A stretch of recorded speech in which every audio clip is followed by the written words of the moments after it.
Hey everyone, fun little video today. This is a Polaris Indy Trail, and this thing ran last year, but it ran like crap, so it was kind of a fail. So this year, what I'm gonna do is I'm gonna see if I can rotate these carbs without even pulling them off to clean the bottom out, and hopefully we can make it run. It might end up more extensive, but that's what we're gonna try. So thank you so much for joining us at Prairie Wings Performance, and I am Merl. Let's get on this.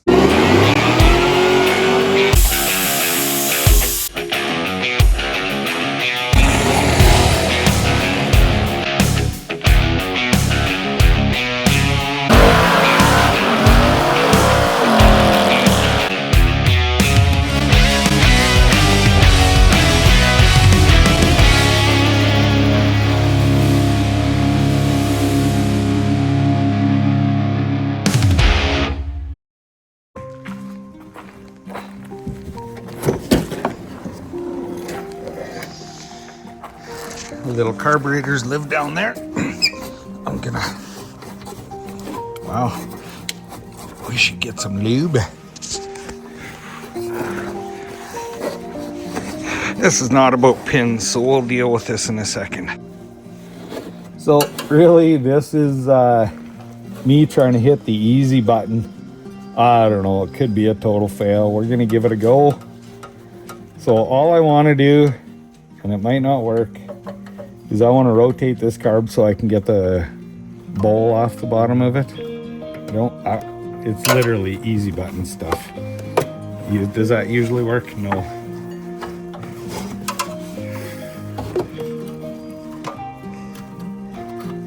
We are stuck.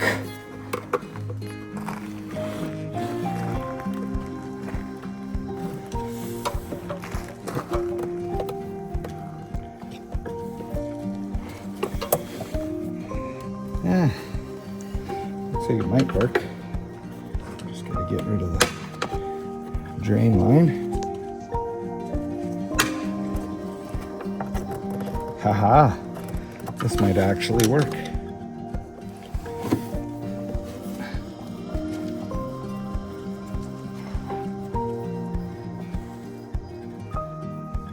The dog's whining away. My wife is videoing me right now, and the dog is loving my wife, always has.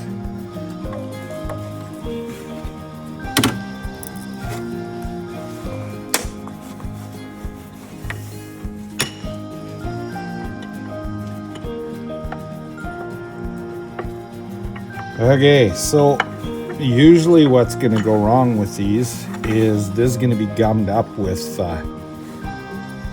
crap in the bottom here, and so I'm going to be pulling out all of this stuff in the bottom, and we're going to clean it all up. What I'll do is I'm just going to grab the camera and show you what I'm talking about here. So these are the main jets and so on. I'm gonna pull the top off, I'm gonna pull this off, and I'm just gonna see how gummed up it is. If it's like not bad that I can clean it out where it's gonna be running good, then that's what I'm gonna do. And we will do a reassembly of this thing and we'll be good to go. So hopefully this thing will be running fairly soon.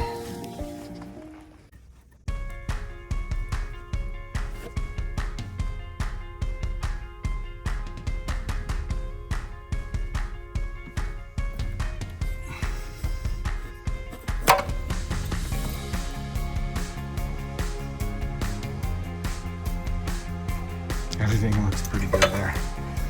So the rod we took out comes down, goes out here. So I am just gonna see if I can rotate this more, take a look inside. You know, I'd probably be better off yanking this thing all apart. I think we as human beings are all lazy, and this is me being lazy, but usually it creates more work for myself. Oh, whatever. Let's just keep having some fun here and see what we can find out in the bottom of this thing. It really doesn't look that dirty.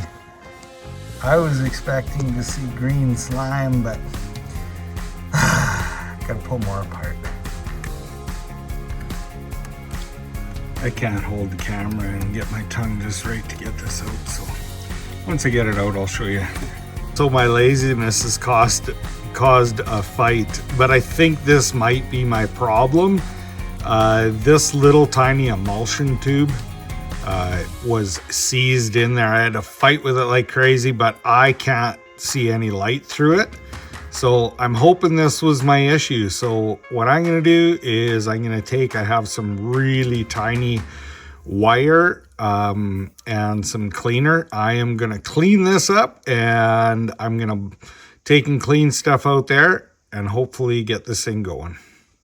I took that really fine wire and I ran it through everything, all the ports, everything I could. These are pretty simple carbs. This is another little emulsion tube. It wasn't plugged at all, so I am going to be throwing this thing back together.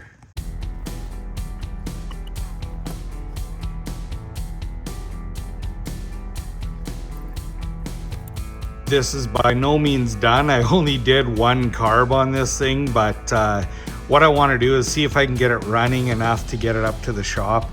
I'm tired of kneeling in this gravel, and that way as well I can take and pressurize the fuel tank to blow every little last bit of fuel out of this thing. So I gave it a tiny bit of a prime. I'm gonna see if it'll start now. Would not start before I pulled that carb apart with a little prime, but let's see what we got.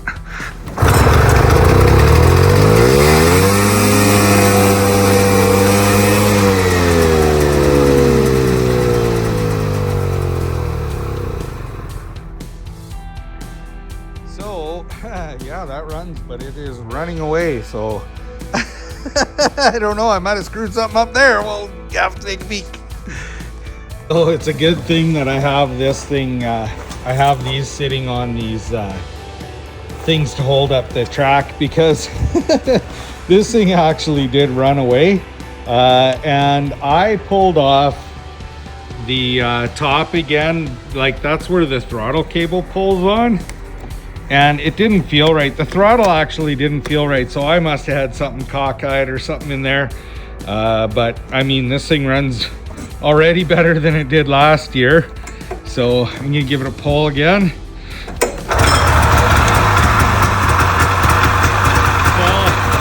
I actually think that one carburetor might have been the issue, because last year this wasn't idling.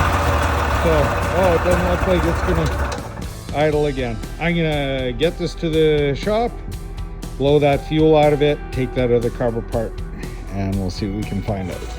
In the shop, and it's a beautiful day. So what is going on now is I am going to be pulling the fuel cap. Like, this can be a dangerous thing, because if you are aerating, or I guess vaporizing fuel, you have a potential fire problem. So when you're doing this, just be really careful. So I'm gonna blow air in here, and I'm gonna pull off this fuel line, and that should blow all of the fuel out of the fuel tank that this thing can draw from. And so, but it is a beautiful day out, and the saying is, if you live in Alberta, the saying is, if you don't like the weather, wait 5 minutes. So we had a cold snap and quite a bit of snow, and there's like nothing left, but it's still time to have these things running. Maybe a little bit late, because who knows, it might not snow much here, but I absolutely love the cold snaps that are short-lived, because we always have Chinooks and it warms up, but that's not what this is about. Just loving the nice day, doors open, air this place out, and we're gonna get at cleaning this fuel tank. I use the automatic siphon to get the fuel tank down low. And then instead of blowing out at the carbs, I didn't want to risk hurting the fuel pump diaphragm or anything. So I took the line off here, and I'm going to blow it into, well, this is Merl on his lazy day off approved fuel container. And that's sitting there. Those you can buy, you know, in special stores. They're very special fuel containers. So all I am going to do now is put a rag around, and I'm going to really slowly, I don't want to blast this thing. I'm going to slowly let air in to pressurize the system. And it looks like the siphon got lower than the pickup in this thing, because instantly I could hear air in there. And so that's awesome. The tank is obviously empty. Oh, I had a little, nah, there's nothing in there. So it is a ditto with the other carburetor. Did the same thing to it. It sucked a little to get things off in there because it didn't want to rotate real well. I wouldn't recommend trying to do that. I would pull it apart next time, but we are gonna have to test this thing out now. And so hopefully, oh, it'd help if I pulled that up, hey?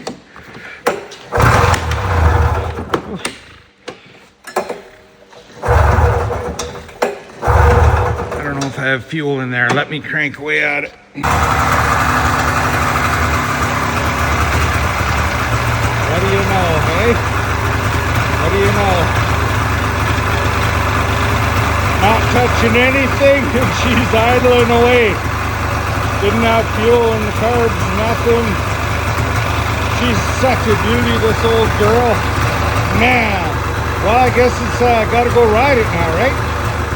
What I did is I did the exact same thing with this carburetor, but it really sucked. There's not a lot of room in there. Way harder. I would never do that again. I just pulled the air box and pulled the carbs, no big deal. What I have to say is this thing is a beauty.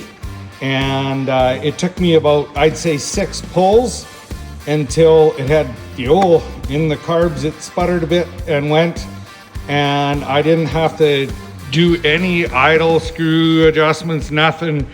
And this thing is just, yeah. Oh, and by the way, when you go to start it first time, make sure that's up. But this thing it's just a beaut. So it just sits here and idles away. She's a beauty. Absolutely beauty, runs beauty.